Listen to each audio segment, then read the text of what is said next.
Hello. तर माझ्याकडे एक आज स्टोरी आहे, ज्यामध्ये जर तुम्हाला नाही म्हणता येत नसेल एखाद्या गोष्टीला, जर ती अनकम्फर्टेबल सिच्युएशनमध्ये तुम्हाला टाकत असेल तरीही, तर ही स्टोरी तुमच्यासाठी आहे. राम आणि श्याम नावाचे 2 मित्र असतात. दोघंही लग्न झालेले, सगळ्या त्यांच्या गोष्टी चालू असतात, प्रपंच चांगला असतो. बट एक थोडासा श्रीमंत असतो आणि एक थोडासा त्यापेक्षा थोडा गरीब असतो.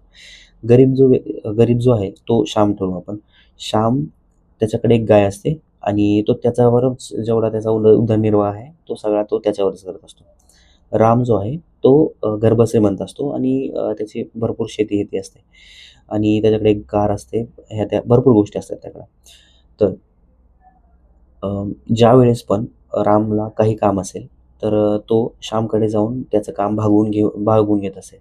म्हणजे समजा की त्याला मार्केटमध्ये जाऊन काहीतरी आणायचं असेल किंवा काही गोष्टी त्याला त्याच्याकडून करून घ्यायच्या असतील, तर तो त्याला डायरेक्टली सांगत असतो आणि श्याम ती काम त्याचं करून देत असतो. मग आणि कोणत्याही गोष्टीला श्याम नाही म्हणत. त्याला नाहीच म्हणता येत नाही. मग एके दिवशी काय होतं, की रात्री भरपूर पाऊस पडत असतो. रात्री भरपूर पाऊस पडत असताना श्यामचा जो मुलगा आहे छोटासा, तो आजारी पडतो.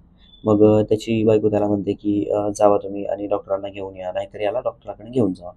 बट पाऊस भरपूर येत असल्याकारणानं आणि त्याच्याकडे दुसरा काही ऑप्शन नसल्यामुळं तो काय करतो, रामकडे जातो. रामकडं त्याच्याकडे एक कार असते.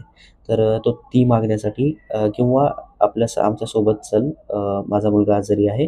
आपण जवळच्याच एका दवाखान्यात जाऊ आणि वापस येऊयात. असा म्हणजे त्याला दाखवून येऊयात, असं म्हणतो त्याला. बट राम त्याला काय म्हणतो, की एवढा जोरात पाऊस चालू आहे.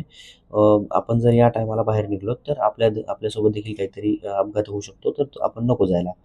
मग श्याम त्याला म्हणतो, की "ठीक आहे, तू नको येऊ. मला तुझ्या गाडीची चावी दे, मी जाऊन येतो." तर या ह्याच्यावर तो म्हणतो, की तुला नाही, बट गाडीला देखील काहीतरी होऊ शकतं.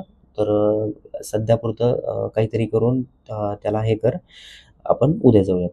मग हे ऐकून ही जी गोष्टी आहेत, त्या ऐकून श्यामला थोडासा धक्का बसतो, की आपला मित्र आहे, त्याच्याकडे ही गाडी आहे आणि माझा आज मुलगा जरी असल्यावरून देखील तो आपल्याला एक ही मदत करू शकत नाही आहे. तर तो वापस न्यायला निघतो आणि या गोष्टीला देखील तो हो म्हणतो. ठीक आहे.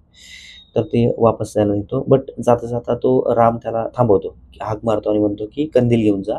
जाताना तुला अडचण नाही होणार." तो हातात कंदील घेतो. हो म्हणतो या गोष्टीलाही. हातात कंदील घेऊन वापस निघायला जातो.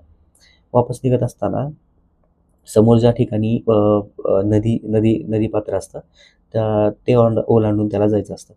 बट थोडासा जास्त पाऊस पडल्यानं ते नदीपात्र भरलेलं असतं पूर्ण आणि डोक्यात त्याच्या हाच विचार चालू असतो, की माझ्या मुलाचं काय होईल? या सगळ्या गोष्टी काय होतील? असं-तसं हे सगळं आणि त्याच्या मित्राचं